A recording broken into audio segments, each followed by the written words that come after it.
झुमझुमरा करे हुए वो प्रतिवर्ष यहाँ पर सत्संग प्रवचन का कार्यक्रम आयोजित कराते हैं और ये उनका अपना संकल्प है। जबकि ये महादेव के भंडारे में गए थे, मैंने इनको थोड़ा गर्म सा भी कर दिया था, लेकिन कल्याण की और इनके जो साथ में लगे हुए संगत वाले हैं उन्होंने प्रतिवर्ष ये संकल्प ले रखा है कि हम जैसा भी होगा अपनी स्थिति और परिस्थिति के अनुसार कार्यक्रम करते रहेंगे। क्योंकि एक व्यक्ति अगर पुण्य के कर्म करता, अच्छे कर्म करता, अगर कहीं अग्नि प्रज्वलित होती है तो उसकी आँख पास में भी लगती है। कोई पुण्य कर्म करता तो उसका प्रभाव आसपास के क्षेत्र में भी हो जाता। तो जैसा कर्म अच्छा है बुरा कर रहे हैं तो वो आसपास के परिवेश में प्रसारित होता है। ये बहुत अच्छी बात है, उनके लिए सभी के लिए बहुत बहुत आशीर्वाद छोटे ही मिलता है। सुबह जब हम घूमने जा रहे थे तो मौसम कुछ खराब था और रात की बात हो रही थी। यहाँ की संगत वाले कहते थे वो किसी को मौसम के रहना चाहिए। मैं जैसी जाने लगा या फिर यही भावना जैसी कर्मों होती थी कैसी कल हम जहाँ प्रोग्राम कर रहे थे आनंदपुर में तो बात लोग भी कह रहे थे कि गुरु की कुछ हल्की उनकी लाइफ होनी चाहिए। तो उनके भाव के अनुसार वहाँ पर हल्का हल्का मौसम शुरू हो गया। इसलिए कहते हैं कि संग मिलन को जागे तद माया हनुमान और दोनों पर आगे करे कोटि की यज्ञ समान। वो जहाँ से भी किसी दूर से भी सत्संग प्रवचन में शामिल होने के लिए आते हैं तो उनका एक एक क्षण उनका जीवन नया कैसा संदेश दुनिया में लगता है। जहाँ से वो चले जिस रूप में भी वो चले हैं निश्चित रूप से कुछ ना कुछ उनके कारोबार में, उनके व्यक्तित्व में और उनकी सोच में कुछ ना कुछ तो जरूर मिलेगा। ऐसा नहीं है कि हम नदी में स्नान करें पानी से आते रहें, ऐसा हो नहीं सकता। ये प्रकृति का नियम है। इसलिए कहते हैं कि संगत की है और की व्याधि और संगत की तरह असंत की आपको प्रयत्न व्याधि। जब हम किसी संत की संगति करते हैं, जैसे कि हमारे सरकार ने बताया कि तुलसीदास की संगति कैसे करनी है, रचना है भाव ही करती और भाव से ही उसकी मुक्ति भी हो गई। जबकि वो चिंता की सारे लोग उसको विकसित कर रहे थे, लेकिन उसका भाव देखो उसके प्रति कैसा था। तो किसका भाव किसके प्रति कैसा है, उसी भाव से उसको फल मिलना शुरू हो गया। तो हम इस भाव से जा रहे हैं, वो भाव कितना हमारी प्रबलता है। अगर बहुत ही प्रबल भाव होगा तो मुझे का प्रभाव दिखाई देगा। और अगर हमारा भाव दुर्बल होगा, कमजोर होगा, तो हमारी मनोकामना भी कमजोर की पूर्ति होगी। अगर किसी को आनंद कैसे सुना नहीं पाएगा तो एक बच्चे के हमारे बोलने चाहे कि किसी आना हुआ चाहे वो कहीं कोई चक्कर काट के आए, दिक्कत पूछता है, आना ही नहीं। हम लोग पहाड़ों पे जाके किसी में जाके रास्ते में पता नहीं होता, लेकिन घूमते फिरते फिरते वहाँ पहुँच जाते। तो जहाँ जिसने अपनी स्मृति और स्मृति लगाने के लिए पता कैसे पहुँचना है तो वो पहुँच जाएगा, कोई सर हो नहीं सकता। ये तो अच्छी बात है, वो अच्छे पूछ रहा उसका कम से कम उसका प्राण हो गया, दूसरे लोगों को जागृत कर रहा है। इसलिए कहते हैं कि तुलसी अपने राम को रीत भूमिया की और उनके सीधे ऊँचे भूमि बीज पर खेल को चाहे उसका जंगल या टीका जंगल पड़ गया हो वो जमेगा। तो हम जिस भाव में उसको भज रहे हैं उसी भाव में वो भी प्रकट होगा। तो देखो कितनी बड़ी भाव की महिमा कही गई है, लेकिन भाव तो होना चाहिए। ये नहीं कि हम ऐसी हवा में घूम रहे हैं, गंगा है गंगादार, जमुना है जमुनादार, उससे हमें कोई फायदा नहीं मिलता। कहते कि रोज भी 100 मीटर 9 मोटे रखा हुआ पत्थरों पर उसका काई नहीं है, केवल एक पड़ गया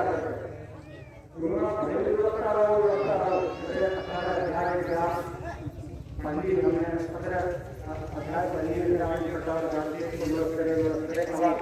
हो। अब जब हम स्थिर हो गए तो हमारा फाउंडेशन बन गया। अगर फाउंडेशन बन गया तो उसके ऊपर आप इमारत भी बननी शुरू हो। लेकिन तो क्या होगा कि गुरु जी का सत्संग में चले गए, तो वहाँ चले गए और फिर ज्ञान भी नहीं दिया। फिर मन में संशय आया, क्योंकि रास्ते में काल की बहुत मिले, भ्रम पैदा करने वाले बहुत मिले।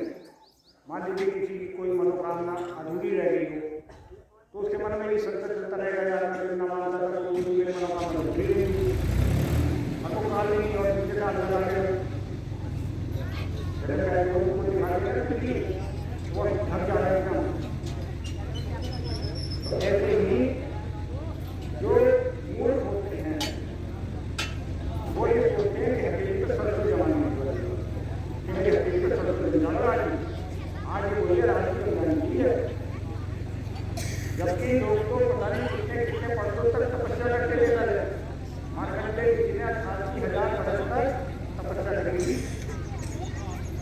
अब हम इतने बड़े एक दिन नहीं हो गए, वर्षों तो हुए होने इतने बड़े, लेकिन आज के क्या सोचते हैं कि भक्ति भजन करना नहीं, अगर पानी में पैर रखना नहीं, बड़ा कौन मेरे हाथ में। ये कौन है? ये वो है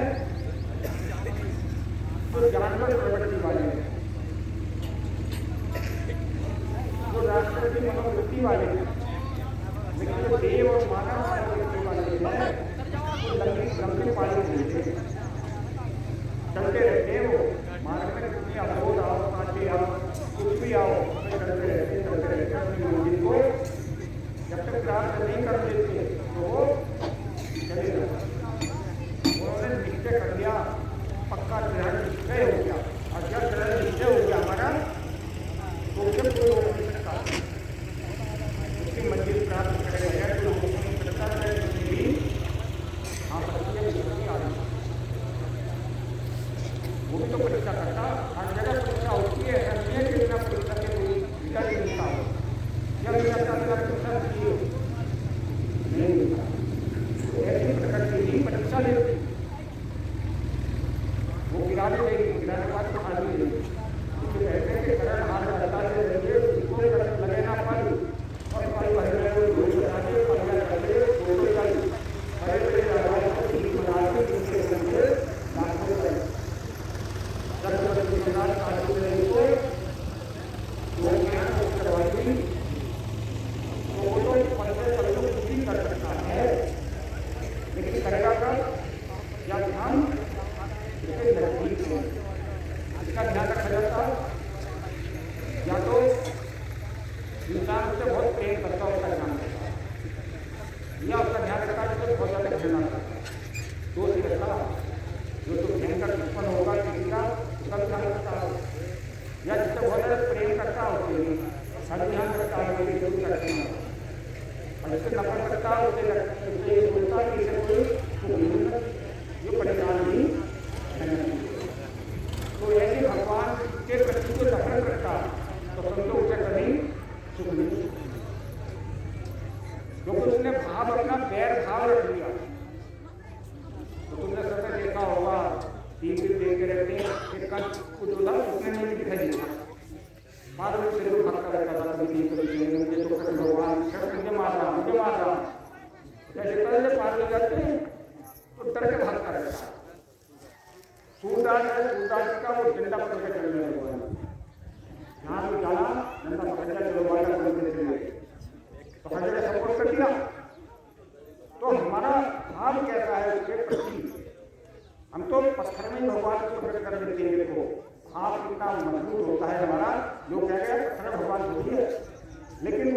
के कारण उसमें से भी प्रकट हो। और आजकल तो ऐसा कलयुग में अगर सामने खड़ा होगा उसको जिंदेवार करे भगवान के लड़ाई ना करेगी चुकाया भगवान। जबकि कलयुग के अंदर कहते हैं कि 24 घंटे भी अगर हम उसमें लीन हो गए वो प्रकट होगा। ये तो ऐसा काल है कलयुग का कि बहुत कम समय में भी हम उस चीज की उपलब्धि हासिल कर सकते हैं। जबकि अन्य लोग तो कहते हैं 88,000 वर्ष कितने होते हैं बताओ, 88,000 वर्ष दूसरे आदमी क्यों हो जाता था, मतलब 88 दिन भी आदमी तपस्या नहीं कर रहा, वो 88,000 वर्ष की बात कर रहे हैं। या 88 मिनट कहते हैं तो 88 मिनट भी नहीं, वो उधर तो मारा उनके काम कर रहा उनकी खेती कर रहा 88 मिनट की बात कर रहा तो 88,000 वर्ष की बात है। 88 मिनट भी अगर हम अपने चीज को स्थिर कर लेंगे जैसे तो उसमें भी चमत्कार दिखने शुरू हो जाएगा। ये भगवान का स्थिर प्रज्ञा है, इसकी बुद्धि बिल्कुल स्थिर हो गई है, स्ट्रॉन्ग हो गई, पत्थर की तरह हो गई, पानी को भी आगे चल सकता बताओ। जब वो हमारे टेम्परेचर आ गया पत्थर बन गया तो चल गया, तो चल गया नहीं तो वो पानी तो है पत्थर भी उसे फ्रीज कर दिया। ऐसी जब हम अपनी बुद्धि को फ्रीज कर देंगे, फ्रीज तो कर ही नहीं रहे, डामाडोल हो रहे हैं, कभी गंगा डाल जमुना जमुना डाल, यहाँ से भी मुझे फायदा होगा वहाँ से भी होगा वहाँ से भी होगा, फायदे के चक्कर में कहीं का फायदा नहीं होता, काम उनका खत्म हो जाता, जीवन कितना चला जाता, जीवन का कोई भरोसा नहीं है। तो ये तो मशीन नहीं है, पता नहीं कब काम करना बंद करके। अभी नए लोग पिछले मुझे सत्संग में मिले कि डायलिसिस हो रही है, डायलिसिस अभी तो नए उम्र के लड़के डायलिसिस हो रही, बताओ हर हफ्ते उनके गुर्दों की सफाई हो रही है, क्यों हो रही है? समझने की बात है क्यों हो रही है, कोई कारण तो होगा, कारण तो हो रही है। तो बाद में आते हैं जब उसका काल जब दर्द चलता है तब ध्यान करते हैं, ओहो हमने पहले भी वहां पर कई बार प्रोग्राम करे, लोग भी नहीं आए और अब जबरदस्ती मुझे बुला के घर निकाल रहे, अब मैं मना कर रहा हूँ मैं नहीं जा रहा। और उस समय जब हम कह रहे थे तब नहीं मान रहे थे। तो जब कुदरत का डंडा चलता है ना, कहते हैं कि उसके डंडे में आवाज नहीं होती लेकिन काम को पूरा करता है। जब वो परेशानी में फंसता है आदमी तब कोई सहारा नहीं मिलता, तब उसे याद करता है, लेकिन फिर पछता है क्या होता है जब क्रिया चुके फिर क्या करोगे। इसलिए कहते हैं समय बीती पुनी का पछतानी का करना पड़ता जब कृषि सुखानी का मतलब जब ये बॉडी हमारी खराब हो गई, शरीर बेकार हो गया, बैठ नहीं सकते, ध्यान नहीं कर सकते, सुमरन नहीं कर सकते, चिंतन नहीं कर सकते, 2 कदम धर्म स्थल तक नहीं जा सकते, बस वहीं पर चारपाई कट रही है, वहीं पर लैट्रिन बाथरूम हो रहा है। अब डॉक्टर साहब ने हाथ खड़े कर दिए कि अंदर को भगवान जी लाता हो, अब हमारे बस का भी कुछ नहीं। अगर हम पहले ही उस चीज को याद कर लेते तो ऐसी कंडीशन में क्यों पहुंचे, क्योंकि अंतिम बिंदु तो सबका आना कोई भी हो जाए, ऋषि हो, मुनि हो, संत हो, महात्मा हो, योगी हो, सन्यासी हो, पुण्यात्मा हो, अंत बिंदु तो सभी का आना। लेकिन वो बिंदु कैसा होगा, वो कम से कम ऐसा हो कि भाई जल्दी हमें किसी कुछ कराना ना पड़े, तुरंत चले जाओ। कहते हैं कि मौत तो इतनी अच्छी होती कि किसी को पानी या सेवा भी करवानी पड़े, और कैसी होती है फिर हाय हाय करके प्राण भी नहीं निकलते। और समय कौन आते हैं कि गुरु जी ऐसी कोई वो बता दो विनती या दुआ कर दो, इनके प्राण निकल जाओ। अपने माता पिता के लिए ऐसी दुआ मांग रहे लोग, ये कह रहे ठीक कर दो इन्हें कि इनसे प्राण निकलवा दो। मैंने कहा अच्छा गुरु जी प्राण निकलवाएंगे, हाँ केस और करवा दो, गुरु जी ने मान दिया, मैंने माता पिता जी ऐसे ऐसे फोन किया मैंने। भाई हम तो भक्ति का मुक्ति का मार्ग बता रहे हैं, जब हम भक्ति करेंगे तो मुक्ति भी होगी। मुक्ति का मतलब केवल ये नहीं है कि जीवन से मुक्त हो गए, मुक्ति में बहुत कुछ आता है, हमारे कष्ट भी आते हैं, क्लेश भी आती है, मनोकामनाएं भी आती हैं, या जो हम चाह रहे हैं क्या हाल ही आ रही है। मुक्ति का तो बहुत विस्तार है। खाली आदमी सोचता कि जन्म मरण से छुटकारा मिल गया, ये मुक्ति है, ये तो मानते हैं सब लोग, इससे ज्यादा नहीं मानते। तो आवागमन छूट गया, मुक्ति हो। वो किसने देखा आवागमन वाली बात? सबसे बड़ी बात तो यहाँ ही है कि हमारे जो कष्ट है, क्लेश है, उनसे मुक्ति होनी चाहिए। जब हम उनसे मुक्त होंगे तो हमारा चित्त भी स्थिर होगा, और जब चित्त स्थिर होगा तो जिस मुक्ति के लिए लोग वनों में जंगलों में तपस्या करते हैं वो तो यहाँ मिलेगी। चले तो गए घर बार छोड़कर जंगलों में, वहाँ कुटिया बना ली, वहाँ भूख प्यास से तड़प रहे, वहाँ जंगली जानवरों से डर रहे हैं, कोई मार के ना खा ले तुम, तो क्या वहाँ कोई पूजा पाठ या तपस्या कर लेगा? वहाँ तो स्थिर हो ही नहीं सकता, क्योंकि वहाँ तो वो भयभीत है, वहाँ तो वो पेट की क्षुधा से परेशान है, उसे भूख लग रही है, प्यास लग रही है, तो क्या करेगा वो? कुछ नहीं कर सकता। इसलिए जिन घर वन सम किया एक पर धारणा, जिसने घर को ही वन समझ लिया वो ही पूरा ब्रह्म ज्ञानी है। ऐसा नहीं है घर बार छोड़ के जंगलों में चले गए, इसका मतलब ये हुआ कि वो पलायनवादी है, जो अपनी जिम्मेदारियों से पलायन करता है, भाग जाता है, उसकी मुक्ति नहीं हो सकती। इसलिए हमारे यहाँ कहा गया कि अपने घर पर ही रहकर तुम सब कुछ कर सकते हो। जब तुम संघर्ष करोगे तब पता लगेगा। घर छोड़कर भाग जाने से विरक्त हो गए, कोई कहने वाला ना सुनने वाला। जब हम समाज में रहेंगे तो अच्छा बुरा भी तो सुनना पड़ता। ऐसा नहीं है कि फूलों की माला ही पड़ती हूँ, जूतों की माला भी पड़ जाती, वो तो सहन करनी पड़ेगी। तो जो सुख और दुख, मान और अपमान में संभाल है, वो तो योगी। वो कहाँ का योगी है कि हाथ पैर मोड़ रहे, तोड़ रहे, सांस को रोक रहे, ये कर रहे, वो कर रहे। वो इतना महत्वपूर्ण नहीं है। इतना महत्वपूर्ण ये है कि हम समाज के बीच में रहते हुए अपने सच्चाई और अच्छाई के मार्ग पर अनवरत रूप से चल रहे हैं। ये नहीं कि उन्होंने मुझे गाली दी थी तो मैं उसी को उलझा रहा हूँ, अपनी एनर्जी उसी में लॉस करता हूँ, या उसने मुझे नमस्ते कर दी तो मैं उसी में उलझा रहा हूँ, मेरा बहुत बड़ा सम्मान हो गया। तो जो संभाव में है वो तो योगी है।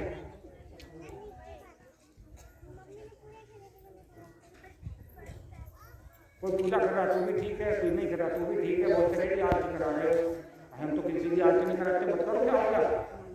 ये तो अपना अपना भाव है। लोग मंदिरों में जाते हैं, मंदिर का तो मूर्ति कभी नहीं करती कि तुम मेरी उपासना करो या पूजा करो या आरती करो या दीपक जलाओ, क्या बताओ मुझे नहीं करती। ये उसका अक्सर श्रद्धा, विश्वास, प्रेम और लगाव होगा, और उस लगाव के हिसाब से अगर वो चीज वहाँ है तो अवश्य मिलेगी, अगर नहीं है तो नहीं मिलेगी। कभी ये सोचो, अगर मान लीजिए यहाँ गिरेगी तो यहाँ मिलेगी, तो वहाँ नहीं मिलेगी, यहाँ से 2 किलोमीटर दूर। तो वहाँ ये भी हमें सोचना पड़ेगा कि वास्तव में वो चीज वहाँ है अथवा नहीं है। आजकल लोग ऐसे स्थानों पर जा रहे हैं कि वहाँ तो कटोरा रखा हुआ, वहाँ ये सोच रहे चीज के घोषणा में मांस मिलेगा, मिल जाओ नहीं मिलने वाला। तो अपना विवेक भी हमें लगाना पड़ेगा कि हमें इस स्थान पर पहुँचना है। कौन सा धर्म स्थल है? ये है धर्म स्थल। जहाँ धर्म के लोग हों, जहाँ निस्वार्थ भाव की सेवा हो, वो है धर्म स्थल। वो धर्म स्थल नहीं है जहाँ स्वार्थ के लिए हम बैठा हो। अगर स्वार्थ के लिए बैठे होंगे तो कहते हैं कि लोग में तो जहाँ लोगों की वृत्तियाँ होंगी तो वहाँ पर जो आभा मंडल है वो भी वैसा ही होगा। तो हम कौन से आभा मंडल में जा रहे हैं, कौन से तीर्थ स्थल पर जा रहे हैं? तो कहा गया है कि संत जो होते हैं चलता फिरता तीर्थ होते हैं। वो जहाँ चले गए वो तीर्थ हो गया। जैसे तुम अपने घर के अंदर कोई सुगंधित फूल ले आओगे तो सुगंध पूरे घर में फैल जाएगी, और कोई सड़ी हुई चीज ले आओगे उसकी दुर्गंध भी सारे में फैल जाएगी। तो इसी प्रकार से कहा गया कि हम अगर किसी के सामने नतमस्तक हो रहे हैं, जिनका चिंतन मनन कर रहे हैं, किसी का सानिध्य प्राप्त कर रहे हैं, तो उसके चित्त को, उसके अंतःकरण को भी पढ़ना जरूरी है, जानना जरूरी है। ये नहीं कि मुंह में राम बगल में छुरी को, मुंह में तो बहुत बढ़िया करती, बहुत नाचना गाना होता रहता, मैं चीज को देख लूँ कि उन्हें बड़ा आनंद आता है नचाने में, और नाचते नाचते बहुतों की तो टांग भी टूट जाओ। हालांकि नृत्य करो तो बहुत बिल्कुल बहुत लगा भगवान बहुत प्रसन्न हो रहे हैं। वो मनोरंजन कर रहे हैं, नचा रहे लोग, मनोरंजन का विषय नहीं है, वो तो समाधि होने का विषय है। जब हम समाधि हो गए हमारी शुद्ध का ही नहीं पता, वो है भक्ति, वो है कथा, वो है भागवत, वो है पुराण, ये नहीं नचाना किसी से। जैसे हमारा लिए पता है हम कितने लोग नचाना शुरू कर दिया तो बंदर बनाए वो कलर करना जैसे ये है सुनने का कोई मतलब है कि हमें बीच में कुछ पता ही नहीं है, उसी में लोग नहीं हो गए, उसी में सारी शक्तियां जो ब्रह्मांड हो गया है वो तो हमें दे रहा हूं, कह रहा हूं तक लिए तो जीना चाहो, लेकिन हम इसके योग्य नहीं बन पाए, तब तक योग्य नहीं बनेंगे तब तक हमारा कुछ नहीं हो जाएगा। कहते हैं कि घर डिजायर पहले योग्य बनो, उसके बाद इच्छा करो। अब हम योग्यता पैदा नहीं करते, इच्छा पहले रखते हैं, गुरु जी मेरा योग कर दो, मुनि जी मेरा योग कर दो, भगत जी मेरा योग कर दो। जब योग्यता नहीं होगी तो कहाँ से चीज हमें मिलेगी? बर्तन अगर गंदा होगा, अभी मैं यहाँ को रखूंगा बर्तन, चावल खाना खाने उसमें मछली रख दूंगा, तुम मैं सब कोई माई का ला सब पैसा नहीं हुआ जो उसको उड़ के चावल रखते रहोगी, बताओ तुम बता रखते तो नहीं रख लगा ना, ये पहले दूसरे पर से साफ कर लो या साफ कर लो या तो मिट्टी को निकाल दो तब रखूंगा। मतलब सामान्य बुद्धि के व्यक्ति को भी इतना पता है। भक्ति के मार्ग में चित्त हमारा साथ ही नहीं है, मन हमारा साथ नहीं है, और हम सोच रहे कि वो अमूल्य निधि हमें प्राप्त हो रहा है। भाई कैसे प्राप्त हो जाएगी? जैसे हमारे प्रसाद कितनी ज्ञान पर 3 बातें बताई कि वो छू के भी कर सकता है, देख के भी कर सकता है, चिंतन से भी कर सकता है। जैसे बहुत सारे लोग आते हैं कि गुरु जी आशीर्वाद कर दो, तो मैं शुरू में बहुत कर रही बहुत लोग हो गया, जो नियम बताया वो नियम सही है, उसमें कोई गलती नहीं। लेकिन जब मैंने कहा वहाँ पर प्रोग्राम में सोचा गया कि टाइम नहीं है, मैंने कहा अच्छा टाइम तो दुआ में टाइम नहीं लगा। मतलब गुरु की आज्ञा का पालन नहीं करना, बल्कि गुरु से अपनी आज्ञा का पालन करवाना। देखो उल्टी कहानी है, कितनी कहानी तो गुरु जी ये काम कर दो मेरा, अच्छा मैं कहूँगा मैंने कहा तुम वहाँ जाकर सत्संग में मेरे फलाने आदमी बुला लो, अरे टाइम नहीं है, ठीक बोली जाते हैं, मैं कहता ठीक है नहीं बोलूँ। तो कल ऐसे कई आदमी आए मेरे पास, मैंने कहा मैं तो 1 महीना पहले फुर्सत नहीं थी, आज मेरी फुर्सत नहीं है, अब कैसा अपनी उंगली करती है तब पता लगता, जब दूसरी उंगली करता है तब कुछ पता नहीं लगता। तो मतलब भगवान के लिए, भक्ति के लिए, भजन बंदगी के लिए तो टाइम है नहीं, बाकी हर चीज के लिए टाइम है। और जब परेशानी आती है तो 1 महीने के लिए टाइम भी मिल जाता है, पैसे भी मिल जाते हैं, हर चीज मिल जाएगी। जिसने हमको जन्म दिया, जिसने पैदा करा, जिसने हवा दी, धूल दी, धरती दी, हर चीज दी, उसके लिए टाइम नहीं है, बताओ। लेकिन आज खुशी की बात है कि जब हम पहले आए थे तब हमारी यहाँ संगत बहुत कम थी, 10 भी नहीं बदला तो याद है। इस बार कुदरत ने भी साथ दिया और जागृति भी आ गई है, जाग भी रहे हैं, क्योंकि हमारे जो मुनि हैं ये सारे बहुत मेहनत कर रहे हैं। और अच्छी बात है, अच्छी बात है, कभी कभी गलती कर दी आदमी, कोई बात नहीं गलती की अपनी क्षमा याचना है, प्रायश्चित कर लेना चाहिए। प्रायश्चित करने से वो कम से कम हल्का हो जाता है, थोड़ा वो तो जरूर लगा है, कोई बात नहीं है। अगर कहते हैं कि जो चीज निकल गई, क्योंकि पानी एक अनमोल है, जो जाने को बोली ये कराने को बोलकर फिर वो बाहर बोली। महाभारत बोलने से तो हो गया, उसने क्या कहा?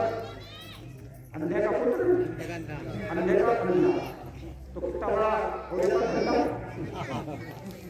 पूरी दुनिया में हाहाकार मच गया था नहीं, केवल बोलने मात्र से ही। इसलिए शब्द भी जो है जपे बोले बोलने चाहिए, योनि वैसे अनाम शनाम बोल दो, ऐसे नहीं बोलने चाहिए। बोल दो तो क्षमा याचना आदमी को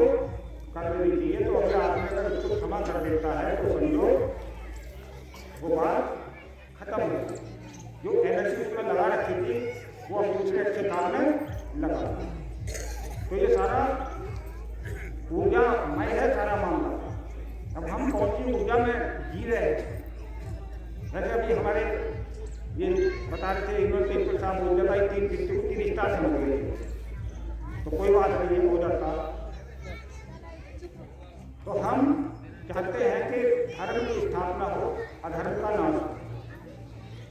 हम कथा नहीं कर रहे, हम उसके बदले में कोई मुद्रा की प्राप्ति नहीं कर रहे, क्योंकि हर इंसान की एक इच्छा होती है कि मेरा परिवार चलेगा, मैं इससे आय प्राप्त करूँगा, लेकिन मैं आय प्राप्त करने के लिए ये काम नहीं करता, क्योंकि मेरे जीविकोपार्जन का मेरा पास उतनी आय है, मुझे मिल रही। तो मैं आय की प्राप्ति के लिए नहीं करता, मैं करता हूँ ये नेचुरल, कोई चीज़ नेचुरल होती है, कुछ बनावटी होती है। कुछ लोग बना के रखते हैं कि मुझे ये करना ये करना ये करना। मेरा ऐसा कोई प्लानिंग नहीं है, कभी कोई होता। कुछ लोग कहते हैं कि प्लानिंग, कोई प्लानिंग नहीं होती है। भगवान के बारे में क्या प्लानिंग करते बताओ? जो इस प्लान में करते हैं तो समझो वो दिमाग में गड़बड़ी है। भगवान के रास्ते में कभी कोई प्लानिंग नहीं होती। उसी का वो सपोर्ट नहीं करता, उसी का सहयोग नहीं करता। अगर वो जो कहेगा तो वो ऊपर नीली छत्ती वाला सुनेगा, और ऐसा सुनेगा कि उसने जो बोल दिया अच्छा है बुरा, उसे कोई ब्रह्मांड में काटने वाला नहीं है। जो कहते हैं कि दुर्बल को न सताइए जाची मोटी है, और मुई फाल की साथ से सार घसम हो जाए। दुर्बल का मतलब है जो सज्जन होते हैं, अच्छे लोग होते हैं, वो लाल किले वालों की बात नहीं कर रहा हूँ, हृदय उसका निर्मल हो गया। उसके बारे में अगर हम गलत भाव भी रख रहे हैं ना, तो उसका भी फल मिलेगा, और अच्छे भाव रख रहे हैं तो उसका भी फल मिलेगा। अब हमें कौन सा फल चाहिए? अब मन की सोच, अच्छा चाहिए बुरा? बताओ, दो प्रकार के अच्छा चाहिए बुरा का है, अच्छा चाहिए तो अच्छा ही मिलेगा, और बुरा चाहिए तो बुरा भी मिलेगा। जवाब नहीं है, उसके यहाँ खाते में हर चीज है, अच्छी भी है बुरी भी है। हम कौन सी निकाल रहे हैं? प्रकृति के अंदर तो जहर भी है, अमृत भी है, हर चीज है नहीं है। देखो अब हमें क्या चाहिए या हमें देखना, ठीक है। बहुत बहुत धन्यवाद, धन्यवाद करिए। लेकिन ये बातें अपने तक ही नहीं रखी, इसको और आगे बढ़ाना चाहिए, तो उसका कई गुना होकर फल मिलता। ज्ञान को हम जितना फैलाते हैं, जितना प्रसारित करते हैं, जितना बांटते हैं, वो कई गुना होकर मिलता है। शौक में होना चाहिए हमारे, किसी उसमें नहीं होना चाहिए कि हम किसी लोग में या लालच में या किसी की उपलब्धि या प्राप्ति के लिए हम प्रचार या प्रसार करते हैं, उसके लिए नहीं, बल्कि परमार्थ के लिए काम करना चाहिए। कहते हैं कि संतों का जीवन होता है कहीं नहीं होता, परमार्थ के वृक्ष कबूल फल होते परमार्थ के कारण साधु बना। तो साधु कौन है? जो परमार्थ के लिए काम करता है। तो परमार्थ के लिए काम करो तो निश्चित रूप से अपना भी कल्याण है। ऐसा नहीं है कि हमारा कल्याण नहीं है। अगर मान लो कि आप किसी का सपोर्ट करते सहयोग करते कोई परेशानी में फंसा हुआ है तो वो हमें आशीष देगा। जो भाई हमारे सहयोग कर दिया, सपोर्ट कर दिया, तुम किसी का नुकसान करोगे, किसी का अपमान करोगे तो वो क्या कहेगा? ऐसे हमने बहुत लोग देखे हैं, उदाहरण है मेरे पास, जिन लोगों ने किसी का बहुत भयंकर कष्ट हो जाता है, नुकसान हो जाता है, तो उनका दिन खत्म ही होते चले गए। एक पीढ़ी नहीं तो 2 पीढ़ी तो तीसरी में तो खेल खत्म हो जाता। तो इसलिए ऐसा कोई काम मत करो कि जिससे हमारी आगे, मतलब हम तो चलो सुखी सीख गया, आने वाली जो पीढ़ी है उसके लिए तो अच्छे भी बोल रही है, ठीक है जी। और जिनको क्या दुआ करानी है